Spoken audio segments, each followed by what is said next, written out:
मेहमान हमारे साथ जुड़े हुए हैं, परिचय आपका करा देते हैं। घनेंद्र भारद्वाज जी हैं आम आदमी पार्टी की तरफ से, शुभेंदु शेखर अवस्थी जी हैं, निरंजन पोद्दार जी राजनीतिक विश्लेषक हैं। आप सभी का बहुत स्वागत है। ठीक है, निरंजन पोद्दार जी हैं। निरंजन जी थोड़ा इंतजार कराया, माफी चाहती हूँ, लेकिन निरंजन जी मैं फिर उसी अपनी एक लाइन के साथ आऊंगी जो आपको अक्सर पसंद आती है कि आप अरविंद केजरीवाल जी के तो फैन हैं ही। अब भले ही अधिकारियों के ट्रांसफर पोस्टिंग का अधिकार नहीं मिला, लेकिन अधिकारियों को होमवर्क जरूर दे दिया गया है। अब विजिलेंस डिपार्टमेंट पास में है और भ्रष्टाचार का जिक्र हम कर भी रहे हैं। अब आप इस स्टेप को कैसे देख रहे हैं आतिशी के? जी, अगर मैं राजनीतिक दृष्टिकोण से इस सारी चीज को बताऊं तो मैं अरविंद केजरीवाल जी का फैन क्यों हूं, वो अब आपके सामने प्रत्यक्ष उदाहरण ये जो आज आपकी डिबेट है ये है, जिसको हमारे यहाँ कहा जाता है कि एक जो पारंगत सपेरा होता है वो जरूरी नहीं है कि फन से पकड़ करके ही सांप को पकड़े, पूंछ से पकड़ करके भी वो सांप को अपने वश में कर सकता है। और यहाँ पे कदाचित हमें ये चीज देखने में मिल रही है कि अगर ट्रांसफर पोस्टिंग का अधिकार केंद्र ने एलजी के हाथ में पावरफुल बना दिया एलजी को, और एलजी के हाथ में दे दिया, तो अब कहीं ना कहीं उस सांप को पकड़ने के लिए पूंछ से पकड़ करके उस सांप को कंट्रोल करने का एक समझ लीजिए प्रयास किया जा रहा है। और इसको कहते हैं एक पारंगत राजनीतिज्ञ सपेरा। मैं ये बात क्यों कह रहा हूं, देखिए ऐसा है कि जो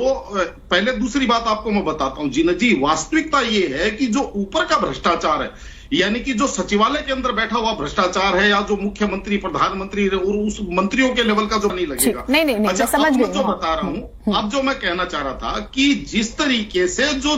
जनता को जो सबसे ज्यादा हिट करता है वो करता है नीचे का भ्रष्टाचार, यानी कि धरातल का जो भ्रष्टाचार है, चाहे वो आप एसडीएम दफ्तर की बात करें, चाहे आप राशन कार्ड दफ्तर की बात करें, चाहे आप परिवहन दफ्तर की बात करें, यानी कि सीधी सी बात है जल बोर्ड दफ्तर की बात करें, जहां जहां ये जनता का वास्ता पड़ता है, अगर वहां पे भ्रष्टाचार होता है, या वहां पे भी जीनत जी दो प्रकार के भ्रष्टाचार होते हैं। एक भ्रष्टाचार होता है जो कानून तोड़ने के लिए रिश्वत दी जाती है, और दूसरा भ्रष्टाचार होता है कि जहां पे कानून का पालन करने के लिए रिश्वत दी जाती है, यानी कि आप अपना राशन कार्ड बनवाने के लिए जा रहे हैं, उसके लिए जो दी जाने वाली रिश्वत है वो कानून का पालन करवाने के लिए आप रिश्वत दे रहे हैं। और दूसरी तरफ ये होता है कि आपने कोई त्रुटि कर दी और उसके बाद में आपके ऊपर कोई इंक्वायरी आई, उसके लिए आप उसको 5-50 रुपए देकर के उसको दबाने का प्रयास कर रहे हैं, वो कानून तोड़ने के लिए भ्रष्टाचार हो। तो कहने का तात्पर्य कि जनता को बहुत अप्रिय और बहुत ज्यादा हिट तब करता है जब आपको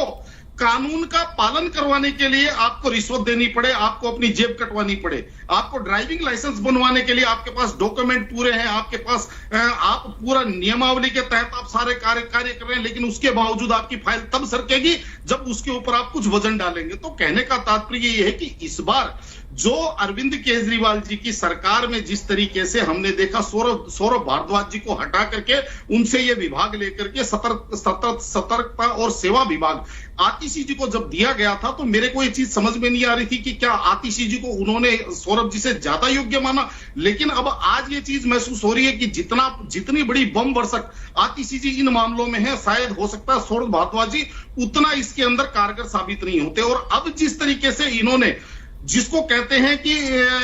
जो एसटीएम है या अधिकारी है, इसके ऊपर जिस तरीके से इन्होंने ये बात की, और आप ये देखिए कि वापस बीजेपी जहां पे फूली नहीं समा रही थी ये अध्यादेश को बिल का रूप देने के बाद में, वहां पे वापस भारतीय जनता पार्टी, और आज मैं देखकर आश्चर्यचकित हूं कि भारतीय जनता पार्टी के नेता इसके अंदर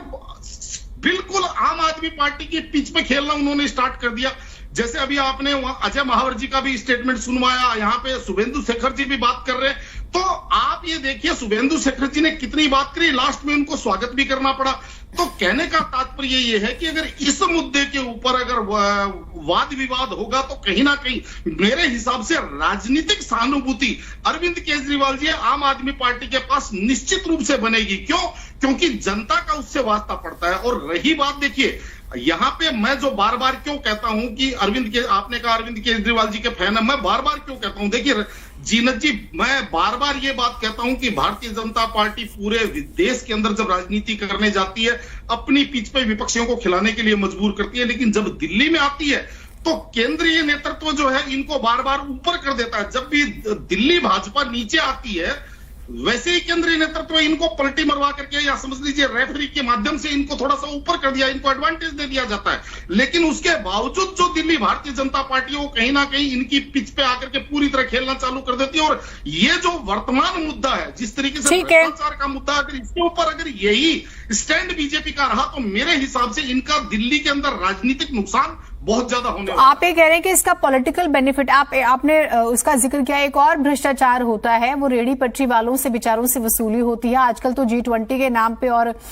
मास्टर प्लान के नाम पे भी रेडी वालों को कभी इस गली से इस गली में सरका देते हैं और वो बेचारे शिकायत करते हैं कि हमसे यहां पर पैसा ले लिया गया, वहां पर पैसा ले लिया गया, ऐसे भी आरोप लगाते हैं। तो खैर वो एक अलग इन्वेस्टिगेशन का पार्ट है, लेकिन मुझे लगता है कि हर वर्ग को छूता है। जल्दी से बोल लीजिए क्या कहना चाह रहे हैं आप एक लाइन में, फिर मैं जवाब लेती हूँ। इसमें आपने जो कहा निश्चित रूप से जी दिल्ली के अंदर केवल और केवल राजनीतिक मुद्दा है, क्योंकि अगर वास्तव में भ्रष्टाचार को मिटाना ही अगर ध्येय होता तो मैं आपको बताऊं, पंजाब के अंदर तो पूरी की पूरी सरकार आम आदमी पार्टी की है। सतर्कता विभाग भी इनके पास है, एसीबी भी इनके पास है, वहां की पंजाब पुलिस भी इनके पास है। लेकिन पंजाब के अंदर सुनने में आ रहा है कि 15% भ्रष्टाचार बढ़ गया। तो कहने का तात्पर्य ये है कि अगर धुलाई शुरू होती तो पहले वहां से शुरू होती जहां इनके हाथ में झाड़ू और दोनों चीज, वाइपर इनके हाथ में और पानी भी इनके पास। चलिए ठीक है, ठीक है।